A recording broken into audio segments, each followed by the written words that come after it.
He was so proud of being Indian. I think for him, it was a way to be something other than just a Finch.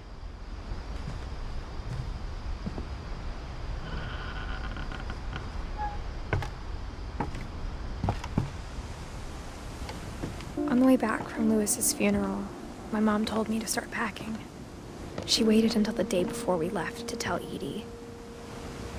I'm not sure if she wanted to make it easier or harder.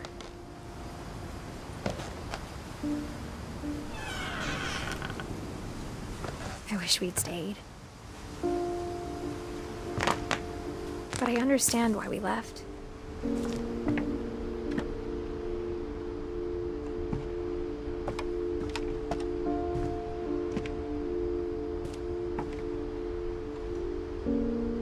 My mom ended up leaving everything behind.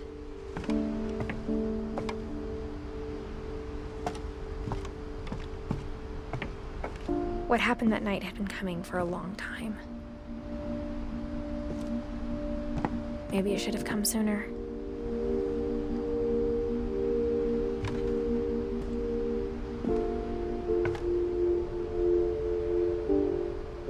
But it had to end one way or another. All that's left now is to tell you about that last night.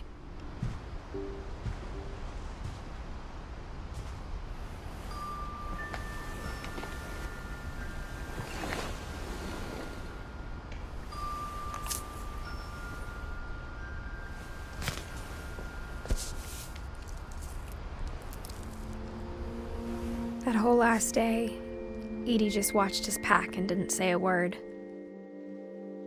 Until supper, when she raised her glass and said, "To our final night together, and all our final nights apart." Grandma, you know what I said about alcohol. Some of your medications are very Edith, specific. I left a present for you in the hallway. Why don't you go open it? The grown-ups have to argue now. I'm sorry, you're right.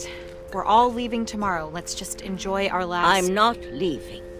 Edith, you're excused.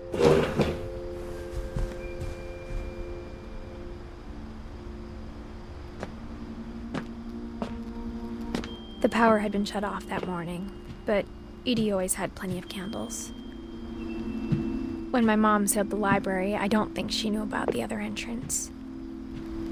Or that Edie had a key to it.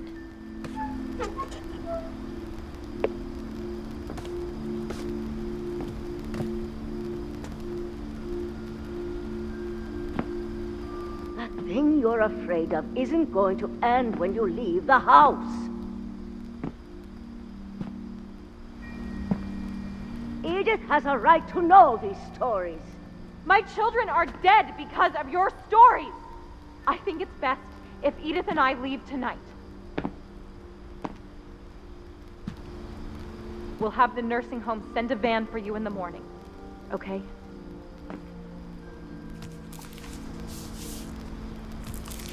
Dear Edith, there's so many stories I wish I could tell you, but there's only time for one. This is about what happened on the night you were born. That night, the tide went way, way out. It was the first and last time I ever saw the old house aground. There'd been an earthquake out in the middle of the ocean. They called it the lowest tide in 1,000 years. God, it smelled awful. You know, I've seen that house every day of my life.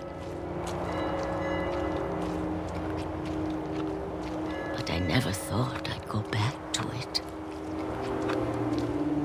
When the fog rolled in, I lost my way.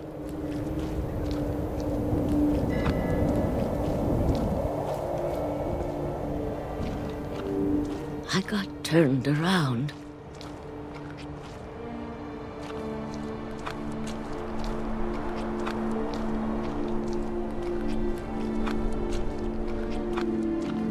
I started seeing things.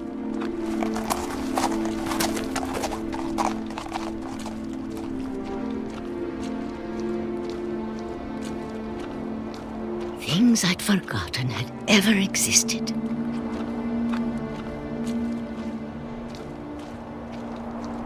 But when I saw them, they felt like old friends. That night, a lot of things came back to me. Or maybe I came back to them.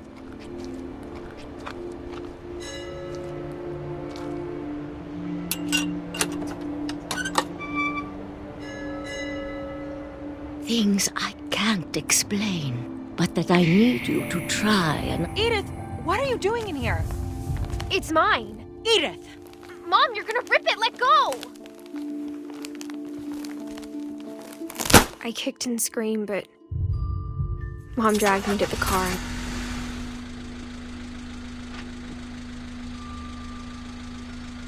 I never saw Great-Grandma Edie again.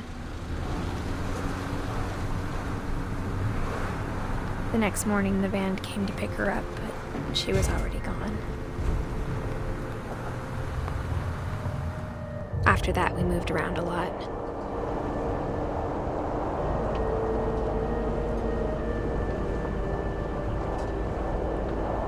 We both tried to make the best of it.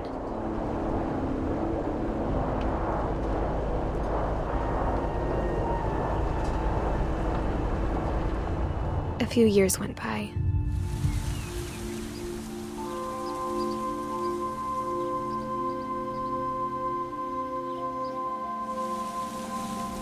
My mom didn't like to talk about it,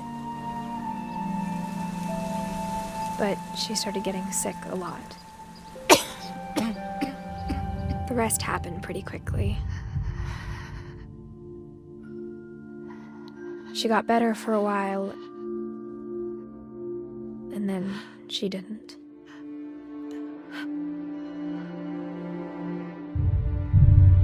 And then I was alone.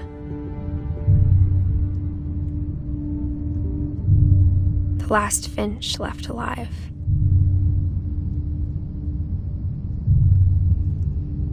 Until I found out about you. I'm still not sure what to tell you about all this. If we lived forever, maybe we'd have time to understand things.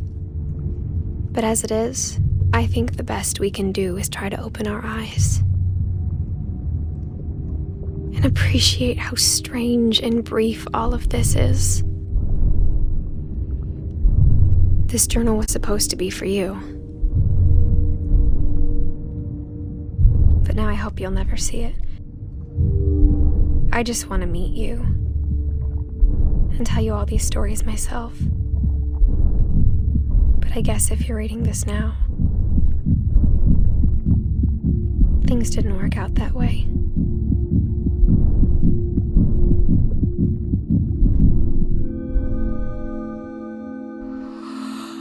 This is where your story begins. I'm sorry I won't be there to see it. It's a lot to ask, but I don't want you to be sad that I'm gone. I want you to be amazed that any of us ever had a chance to be here at all. Good luck.